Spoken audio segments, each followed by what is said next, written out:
Amazing Ampharos here, and I'm continuing with Child of Light, where I'm about to navigate the Tree of Thorns. Now, this is a pretty short area, but it's important because it leads into the next town and next party member. And next loading screen, apparently. And there's not a lot of treasure to get here, but I do have to be careful because the whole environment's just littered with thorns, which damage Aurora if I bump into them. Our first treasure chest is just right down here.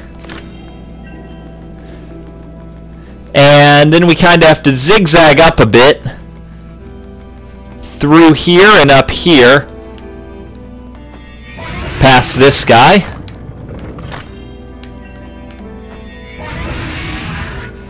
And then way over here we have another one.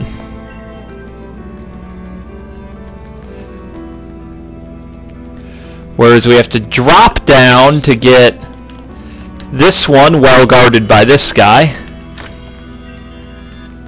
And then one over here a little less well guarded. Those two rough emeralds, of course, are very handy. Oh, nothing down there.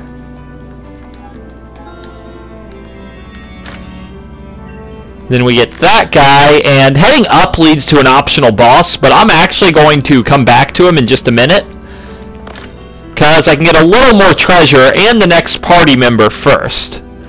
I'm actually not sure if the game's going to let me bring the next party member back here, but I really would like him to get the experience from this, so I'm going to be optimistic.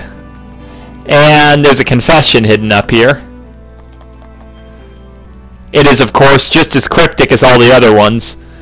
The thing with the confessions is they're written in a really vague way. We are not sure who wrote them or what they mean. And they clearly have a lot to do with the story, but it's meant to be open to interpretation. I have a couple of theories about what everything's supposed to mean, but I'll get a little more into those when we start getting a little further in the game.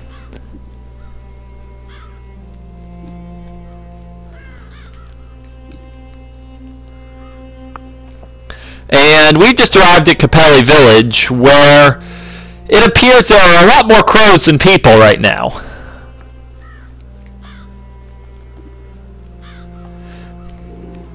And we really can't do anything with crows, but we certainly can loot the village. There's just a couple treasure chests hidden around here for us to exploit, and I am all for exploiting treasure.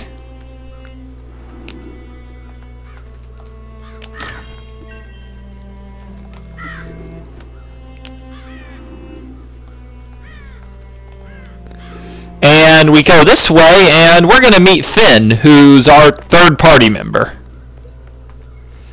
Finn is not in a very good mood right now.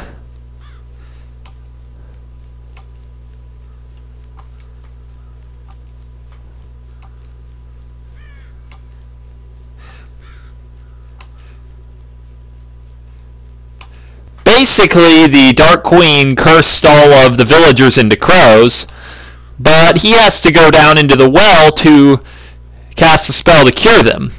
Unfortunately, he's a coward, so he can't do that.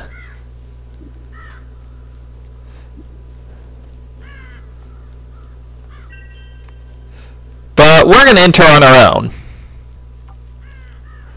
And he's going to come with us.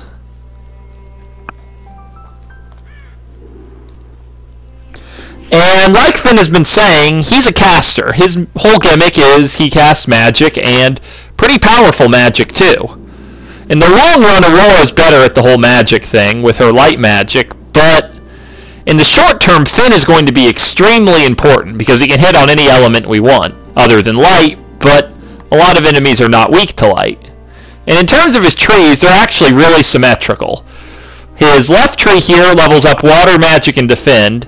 The bottom tree is fire, magic, and physical, and the upper tree is lightning and this passive that makes all of his magic do more damage. Now, you're never really going to use physical attacks with Finn, And while Defend is incredibly useful on all characters, leveling up with Finn doesn't make so much sense because he's by far the most fragile character. So I'm going to go with the Lightning Tree, which also has the secondary advantage that later game enemies are most commonly weak to lightning. Earlier in the game, water would be more useful, and there's really no point at which fire is useful. This is a horrible tree you should never invest in. But for now, I've gotten a bunch of stats, and all three of his spells do 10% more damage, which is actually the biggest gain I could get for the short term anyway. But rather than saving his grandpa and his kinsman, we're going to back out and deal with that optional boss now that we have an extra party member.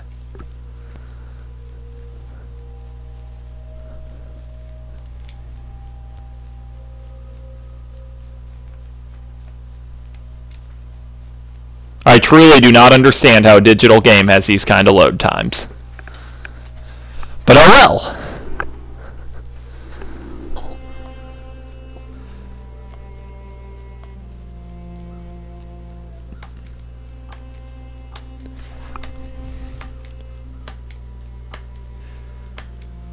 Oh, looks like Finn doesn't want to come with us.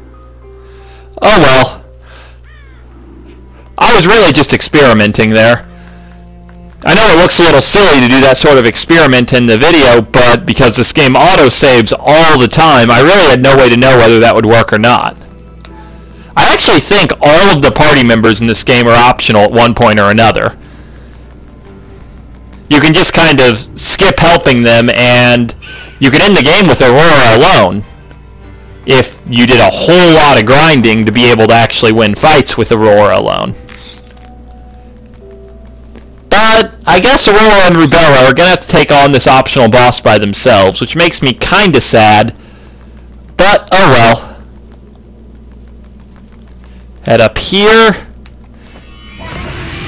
Grab this chest. A very handy rough sapphire.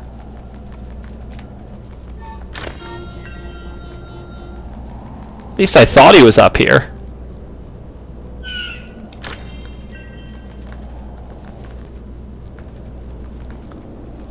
Oh yeah, he's up here.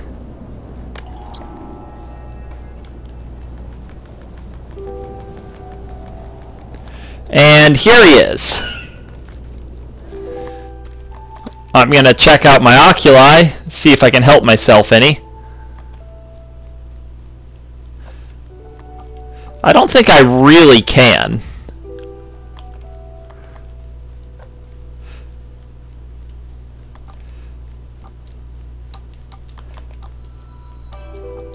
I guess I can a little by giving a rough tourmaline to Aurora, which isn't wasted because I'll eventually use that to make something stronger. But I'm going to break the segment here, and I'll have another one where I fight this guy.